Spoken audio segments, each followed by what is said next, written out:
اصل میں جہاں تک میں اپنی بات بتانا چاہوں گا کہ جہاں تک میرا تعلق ہے یا جہانگیر خان کا تعلق ہے، ہمیں تمام فیسلٹی ملی تھی، اور پاکستان انٹرنیشنل ایئر لائن کی طرف سے، پاکستان ایئر فورس کی طرف سے، پاکستان آرمی کی طرف سے ہمیں تمام فیسلٹی ملی تھی، اور میں یہ سمجھتا ہوں کہ اس زمانے میں ملی تھی، جو کہ کم تھی لیکن ملی تھی۔ اور آج کل میں یہ سمجھتا ہوں کہ اس وقت ہر ادارہ جو وہ انوالو ہے اسپورٹس کے ساتھ، وہ پاکستان ایئر فورس ہو، پاکستان انٹرنیشنل ایئر لائن ہو، پاکستان آرمی ہو، وہ ہمارے پلیئروں کے لیے کر رہے ہیں، ان کو نوکریاں دی ہوئی ہیں، ان کو اسپانسرشپ دیے ہوئے ہیں، ان کے لیے اسکواش کورٹ بنائے ہوئے ہیں، ان کے لیے ریکٹ دے رہے ہیں۔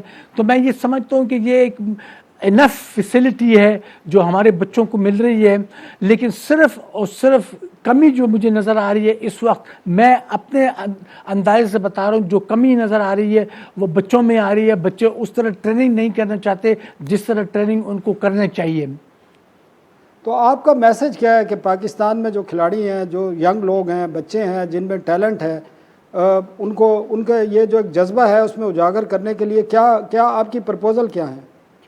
میرا ریکویسٹ یہ ہے کہ انڈر 13، 15 اور 17 کے بچوں کو کہ وہ محنت کریں۔ اس کی وجہ یہ ہے کہ فیسلٹی جو مل رہی ہے وہ کافی ہے بچوں کے لیے، کوچز ان کے لیے موجود ہے، ٹرینر ان کے لیے موجود ہے، اکیڈمیاں لگی ہوئی ہیں پورے پاکستان میں۔ صرف اور صرف بچوں کو ڈسپلن اور سخت محنت کی ضرورت ہے۔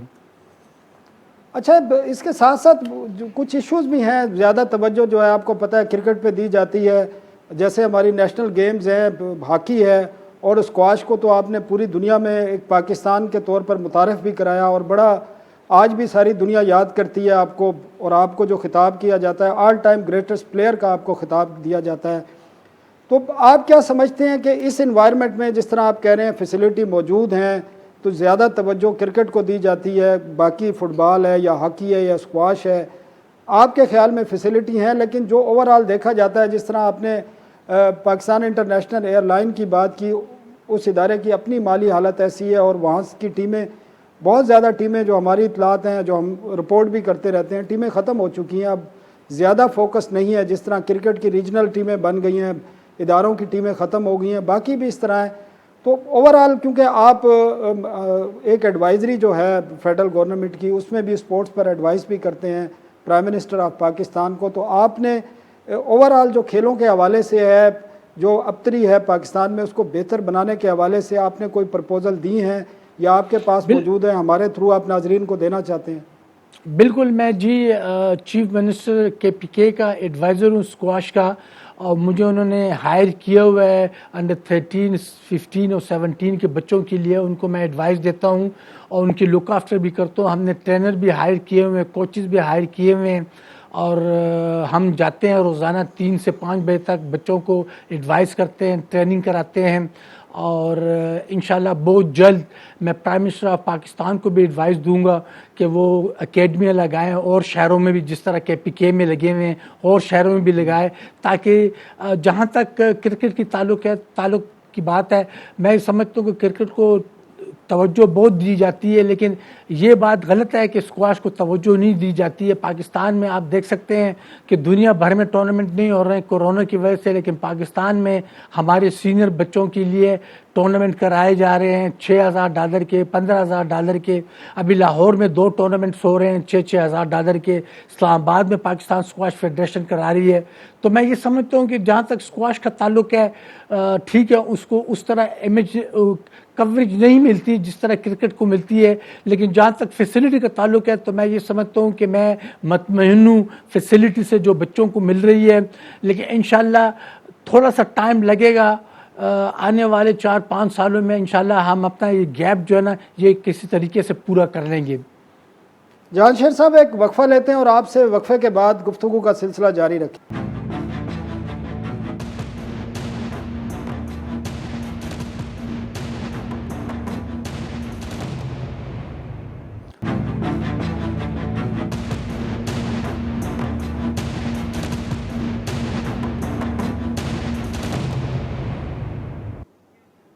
ویلکم بیک ناظرین۔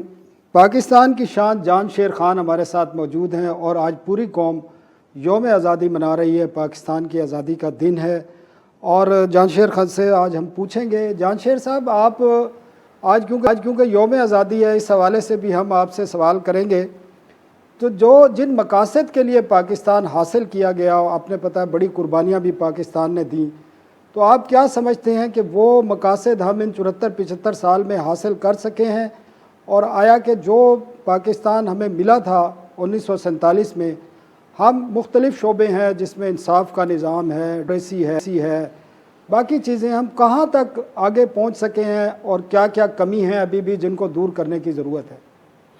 اصل میں یہ سمجھتا ہوں کہ ابھی بھی کافی کمی ہے, لیکن یہ میں بتانا چاہوں گا کہ 75 سال ہو گئے ہیں پاکستان کی آزادی کا, اور ہم فخر کرتے ہیں اپنے پاکستان ملک پہ. ٹھیک ہے, کسی جگہ میں کمی ہے, میں مانتا ہوں, لیکن یہ ہے کہ کمی اس پہ ختم ہونے میں تھوڑا سا ٹائم لگتا ہے. اور جہاں تک گورنمنٹ آف پاکستان کا کام ہے وہ اپنی کام کر رہی ہیں, اور اس میں تھوڑا سا ٹائم لگے گا ہر چیز کو صاف کرنے کے لیے. اور جہاں تک پاکستان کا تعلق ہے تو ہم فخر کرتے ہیں پاکستان پر, ہمیشہ ہم نے پاکستان کے لیے کھیلا ہے. اور جہاں تک گورنمنٹ آف پاکستان کا کام ہے, ہمارے وہ لگے ہوئے ہیں ترقی کے لیے, ملک کی ترقی کے لیے, اور ہر شعبے میں وہ کوشش کر رہے ہیں کہ کسی طریقے سے ملک کو اوپر لے جایا جائے. اور انشاءاللہ بہت جلد جس طرح حکومت آئی ہوئی ہے پاکستان کی, انشاءاللہ بہت جلد ہم ترقی کریں گے, اور ایک مرتبہ پھر ہم دنیا میں ہر فیلڈ میں ٹاپ پہ آئیں گے.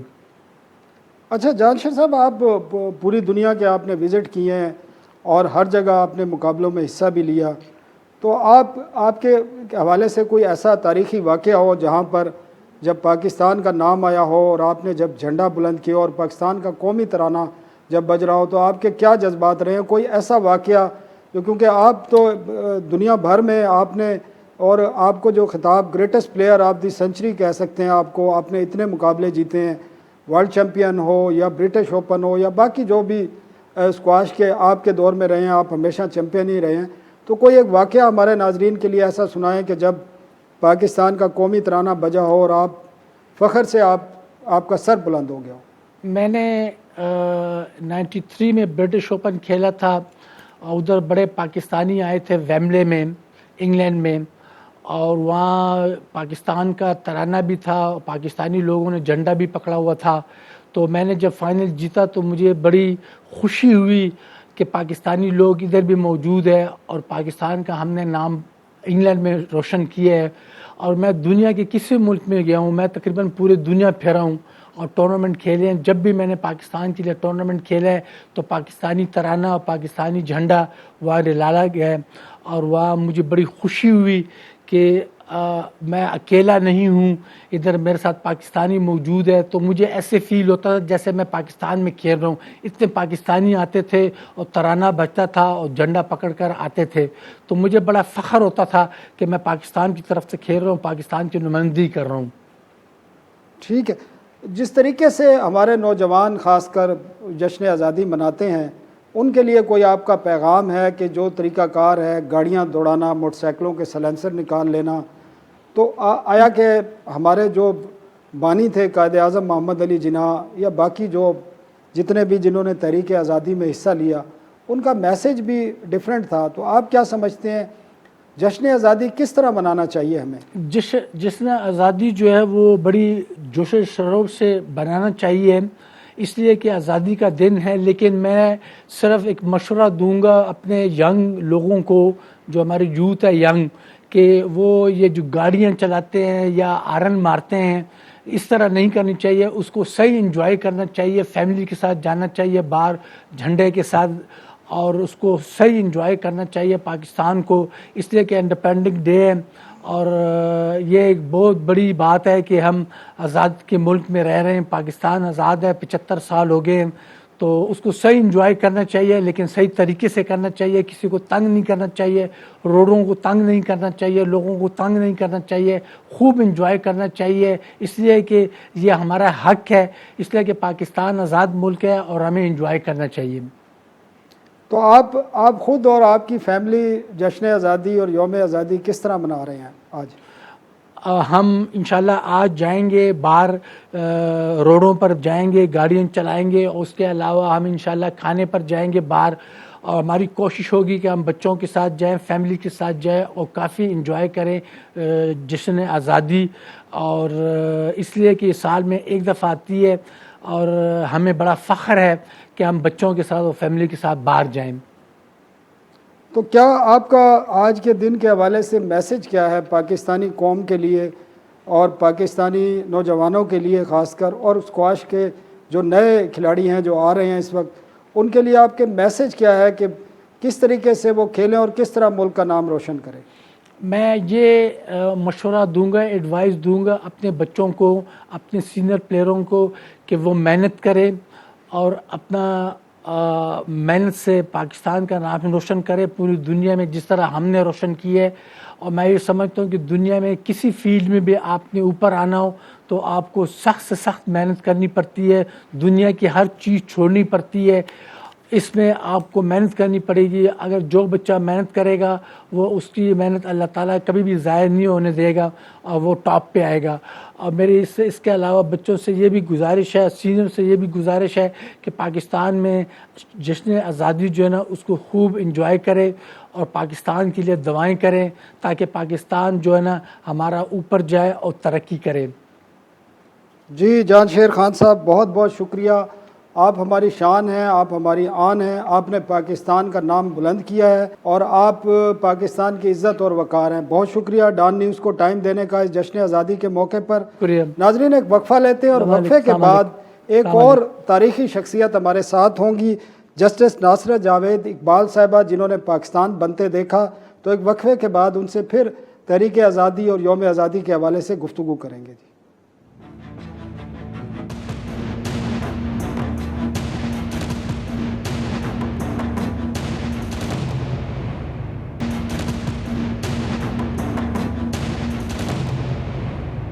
ویلکم بیک ناظرین. آج پاکستان کا 75واں یوم آزادی منایا جا رہا ہے اور 74 سال پاکستان کو بنے ہو گئے ہیں. ان 74 سال کے دوران پاکستان میں کیا تبدیلیاں آئیں اور کیا ہم نے پایا اور کیا کھویا، اسی حوالے سے ہم بات کر رہے ہیں. اور ہمارے ساتھ ایک تاریخ ساز شخصیت موجود ہیں، جسٹس ناصرہ جاوید اقبال صاحبہ. میڈم بہت بہت شکریہ ہمیں ٹائم دینے کا. میڈم آج پاکستان کا 75واں یوم آزادی منایا جا رہا ہے اور آپ نے پاکستان بنتے بھی دیکھا ہے اور اس کے بعد جو 1947 سے لے کر آج 2021 ہے، پاکستان میں جو بھی اتار چڑھاؤ آئے ہیں ان سب آپ کے سامنے آئے ہیں.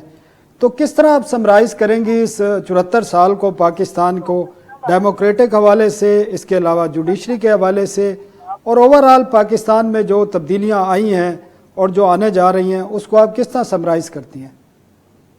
بسم اللہ الرحمن الرحیم. پہلے تو میں تمام ناظرین کو اور تمام سامعین کو جشن آزادی کی مبارکباد پیش کرتی ہوں. جیسے آپ نے کہا کہ یہ 75واں ہمارا ہے یوم آزادی، اور ہم نے 75 سال میں کیا کھویا کیا پایا. بہت امیدوں سے پاکستان کی تحریک چلی تھی اور قائد اعظم نے تمام لوگوں کو کہا تھا کہ اس تحریک میں حصہ لیں، خاص طور پر خواتین کو بھی.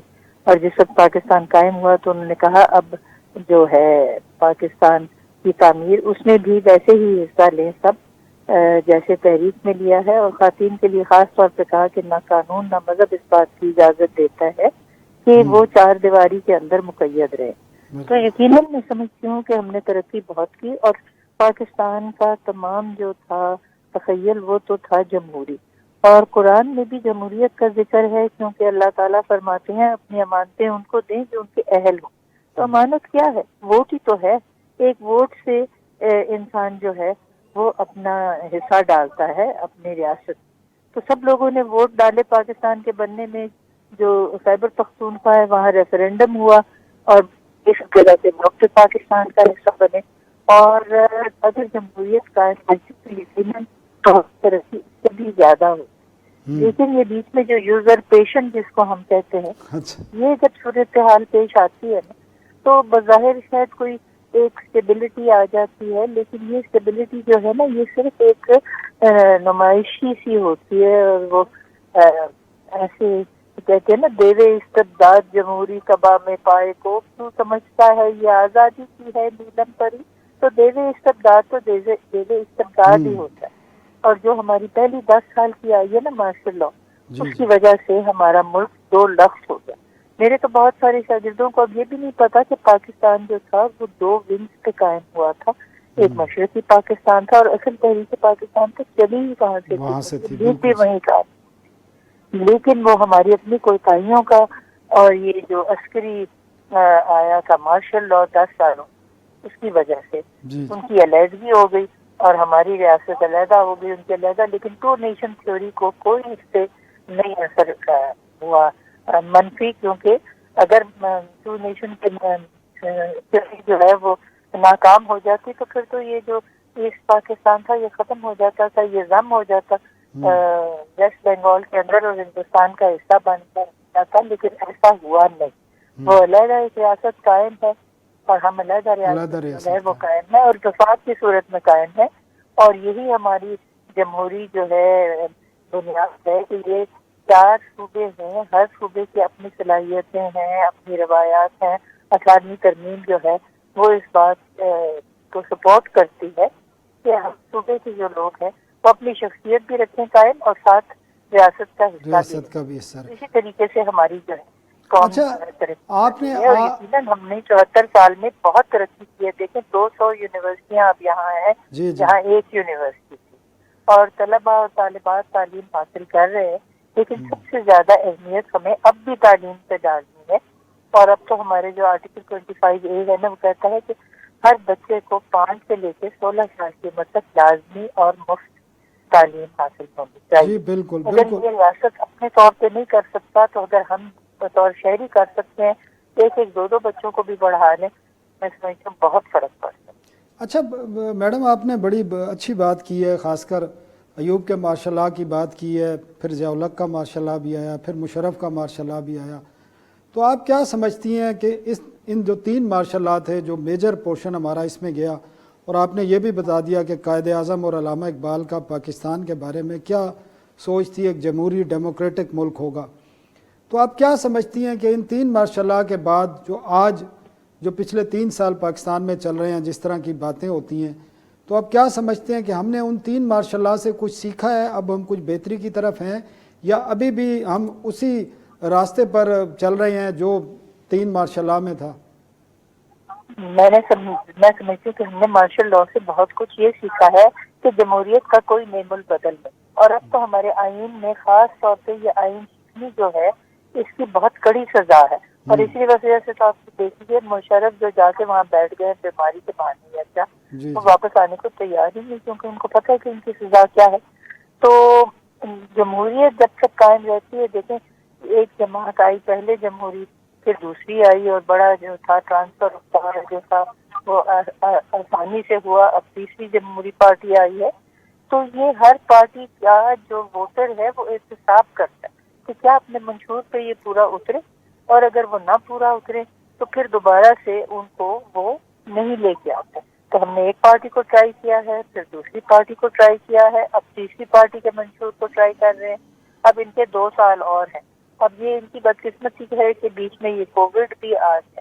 تو اب یہ دیکھیں گے کہ یہ جو کچھ کر رہے ہیں یا کرنے کی کوشش کر رہے ہیں کیا واقعی یہ جو ان کا منشور تھا اس کے مطابق ہو رہا ہے، اور کیا پاکستان کو ترقی کی طرف گامزن کر رہے ہیں.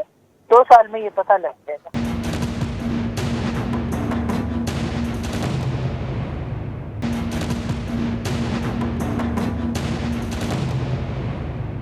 میڈم، جو ریاست کے ستون ہوتے ہیں اس میں عدلیہ ایک بڑا اہم ہے اور میڈیا بھی بڑا اہم ہے. عدلیہ کیونکہ آپ عدلیہ کا حصہ بھی رہی ہیں، اور اب آپ نے عدلیہ جو سپریم کورٹ بار ایسوسی ایشن ہے اس میں بھی آپ اس کی ممبر تھیں اور حصہ لیا ہے. تو عدلیہ کے حوالے سے آپ کیا سمجھتی ہیں کہ جو یہ ہمارے 74 سال رہے ہیں پاکستان کی عدلیہ، آپ کیا سمجھتی ہیں کہ آج اس پوزیشن میں آ گئی ہے کہ وہ آزاد یا خود مختار؟ جی میں کہہ رہا تھا کہ جو ریاست ہے، ریاست کے ستون میں ایک اہم ستون جو ہے وہ عدلیہ اور میڈیا بھی ہے. عدلیہ کا کیونکہ آپ حصہ بھی رہی ہیں، تو آپ کیا سمجھتی ہیں 74 سال میں ہماری عدلیہ، ہماری جوڈیشری اس پوزیشن میں آ گئی ہے کہ وہ انفلوئنس نہیں ہوتی، آزاد ہو گئی ہے، خود مختار ہو گئی ہے، اور ان کی تعیناتیاں جو ہیں وہ میرٹ پہ ہو رہی ہیں؟ آپ کیا سمجھتی ہیں کہ آج ہماری عدلیہ اس پوزیشن میں ہے؟ دیکھیے دو باتیں ہیں. ایک تو یہ جان لیجیے گا کہ عدلیہ کسی اور جگہ سے تو نہیں آتی. ہمیں لوگوں میں سے جو ہیں وہ بھی جج بنتے ہیں, کوئی بن جاتے ہیں انتظامیہ کا حصہ, کوئی بن جاتے ہیں مقننہ کا حصہ, کوئی ووٹر ہوتے ہیں. تو عدلیہ میں یقیناً ارتقا تو ہوئی ہے. جو منیر نے ججمنٹ دی تھی جس وقت ایوب خان نے مارشل لاء لگایا تھا اور گورنمنٹ سنبھال دی تھی کہ جی نیسیسٹی جو ہے ڈاکٹرن, وہ جس وقت سکسیسفل کورٹ ڈٹا ہوتا ہے تو وہ اپنا ایک نظام پیدا کرتا ہے, وہ سب اب نہیں ہوتا. اب تو ہمارے آئین میں یہ خاص طور پہ فکر ہے کہ کوئی سپورٹ کر ہی نہیں سکتا اس قسم کی یوزر پیشنٹ کو. ایک تو بات یہ ہے. دوسری بات یہ ہے کہ پہلے یہ ہوتا تھا کہ عدلیہ جو تھی ان کے جو منتخب ہوتے تھے ججز, وہ صرف جج چیف جسٹس کرتے تھے اور وہ جس کو ریکمینڈ کرتے تھے اس کو پرائم منسٹر یا پریزیڈنٹ جو تھا وہ اپروو کرتے تھے. اب تو آپ کو پتا ہے ایک پراپر جوڈیشل کمیشن ہے, اور جب افتخار چودھری کے زمانے میں ان سے کہا تھا کہ جی آپ چھوڑ دیں اپنی سیٹ, اور انہوں نے انکار کر دیا تھا. میں سمجھتی ہوں یہ بھی عدلیہ میں بہت ایک تبدیلی آئی. جو وہ تابع رہتی تھی پہلے اپنی انتظامیہ کے, وہ اس طریقے سے تابع نہیں رہی. اور اس کے بعد ہی جوڈیشل کمیشن وغیرہ کا جو سلسلہ ہے یہ جاری ہوا ہے, جس میں اب تمام لیجسلیٹرز بھی حصہ لیتے ہیں, پارلیمنٹیرینز کا حصہ ہے, اور پھر بار کا اپنا حصہ ہے, بار کاؤنسل حصہ ڈالتی ہے. تو اس سے یقیناً میں سمجھتی ہوں زیادہ مثبت نتائج نکلنے کا امکان ہے, اور ہوگا بھی انشاءاللہ. اب تو آپ کو پتا ہے نا کہ جوڈیشل کمیشن میں ایک خاتون کا نام کیا ہوا ہے, جی آگے پہلی دفعہ.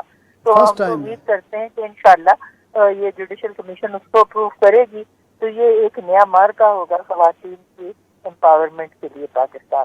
اچھا میڈم, ایک اور جو میڈیا ہے وہ بھی ہمارا ایک ریاست کا بڑا اہم ستون ہے, اور آپ نے تو یہ خاص چوتھا ستون ہے جی. اور جتنی تبدیلی آپ لوگ لا سکتے ہیں یہ دوسرے تینوں مل کے نہیں لا سکتے, کیونکہ جو ذہنیت بدلنے کی ضرورت ہے. خاص طور پہ یہ دیکھیں عورتوں کے خلاف جو تشدد ہوا ہے, یہ جب سے کووڈ آیا کچھ زیادہ ہی ہو گیا, کیونکہ گھر کے اندر مقید رہے ہیں مرد اور عورتیں, اور جس وقت ان کو کسی بات پہ اپنا مایوسی ہوتی ہے تو وہ تمام غصہ جو ہے وہ عورتوں پہ نکالتے ہیں. تو بڑا تشدد ہوتا ہے. میڈم میرا سوال سن لیں, میں اسی حوالے سے کر رہا ہوں, کیونکہ آپ نے ایوب خان کا پریس اینڈ پبلیکیشن قانون بھی دیکھا ہے, یقیناً آپ تو ان چیزوں سے گزری ہیں. اسحاق ڈار اپنا جو اپنا جنرل ایوب کی طرف سے جو آیا تھا وہ بھی دیکھا, مشرف کے جو قوانین آئے تھے پیمرا کے حوالے سے وہ بھی آپ نے دیکھے ہیں. اب جو 3 سال آپ نے دیکھے ہیں میڈیا کے حوالے سے, جو میڈیا پر قدغن ہے یا ایک نیا قانون لانے کی بات کی جا رہی ہے, ڈرافٹ بھی تیار کیا ہوا ہے, پاکستان میڈیا ڈیولپمنٹ اتھارٹی ایک بنائی جا رہی ہے جس سے میڈیا کے جو دیگر قوانین ہیں 7-8 وہ ریپیل کر دیے جائیں گے. تو اوورال گزشتہ 3 سال کے دوران یا آپ اس 74 سال کے دوران دیکھ لیں, میڈیا کے رول کے حوالے سے یا حکومتوں کا جو رول رہا ہے میڈیا کے حوالے سے, اس کو آپ کس طرح دیکھتی ہیں؟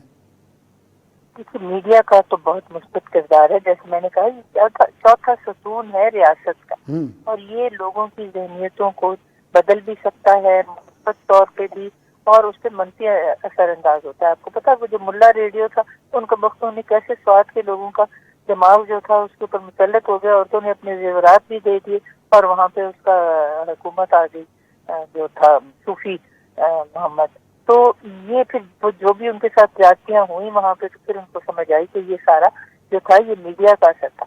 تو میڈیا اگر مثبت کردار ادا کرے اور لوگوں کی ذہنیتوں میں تبدیلی لائے اور وہ تصور اس میں ڈالے جو پاکستان کے قیام کی وجہ تھی, احترام انسانیت, کہ یہاں ہر مرد عورت اور جو تیسری جنس ہے اور اقلیت ہے ان کے سب کے برابر حقوق و فرائض ہیں. ہم یہ نہیں کہہ سکتے کہ آپ کی بات بالکل ٹھیک ہے میڈم, لیکن جو معاشرے میں ایک نفرت پیدا ہوئی ہے, سیاست میں نفرت پیدا کی گئی ہے جس کو کہہ سکتے ہیں, اس کے ہمارے معاشرے پر کیا اثرات مرتب ہو رہے ہیں؟ خاص کر گزشتہ چند سالوں کے دوران جو ایک انوائرمنٹ پیدا کیا گیا ہے کہ سیاستدان ہیں یا میڈیا ہے یا پولیٹیکل ورکر ہیں, اس میں ایک ہائی لیول تک نفرت پیدا ہو گئی ہے.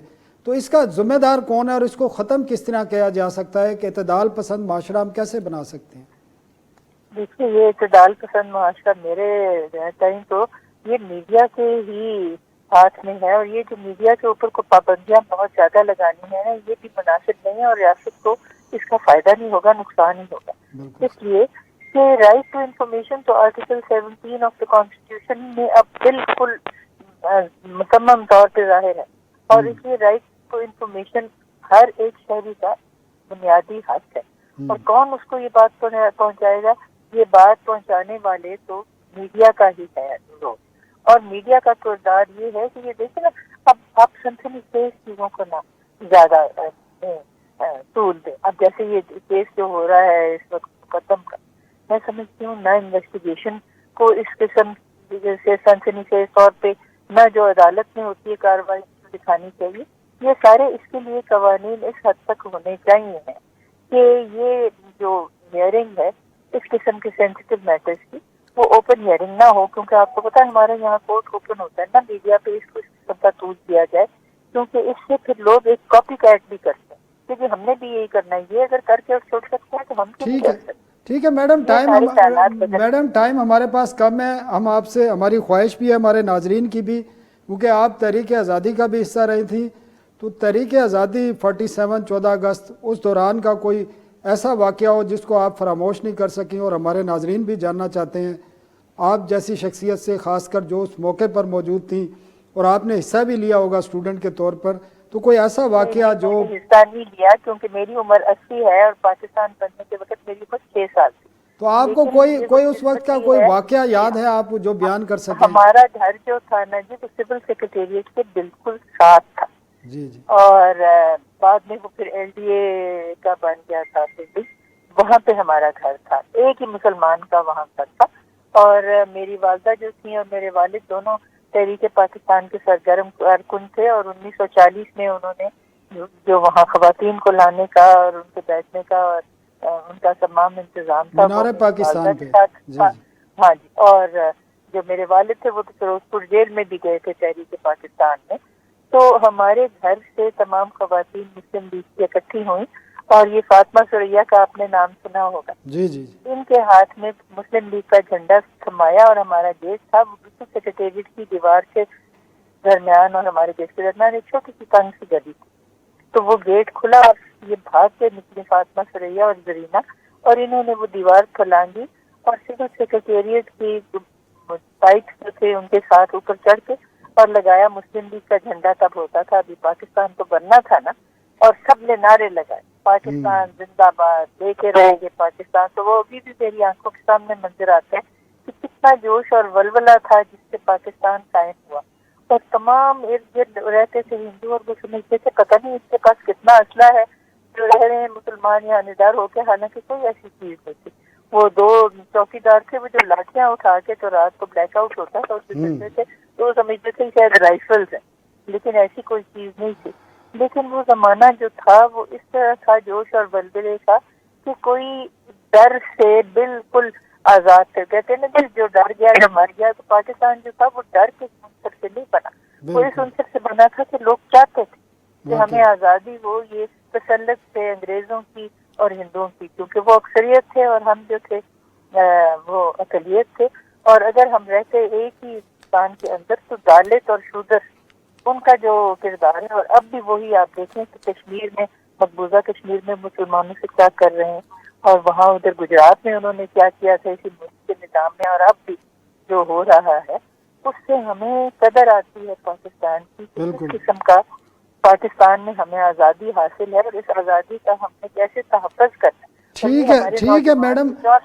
میڈم ہمارے پاس ٹائم ختم ہو گیا. جسٹس ریٹائر ناصرہ جاوید اقبال صاحبہ، بہت بہت شکریہ. آپ نے اپنی جو تاریخ تھی اس کے بارے میں ہمیں بتایا، تمام شعبوں کے بارے میں جو پاکستان میں آزادی کے بعد پیش رفت ہوئی ہے اس کے بارے میں آگاہ کیا.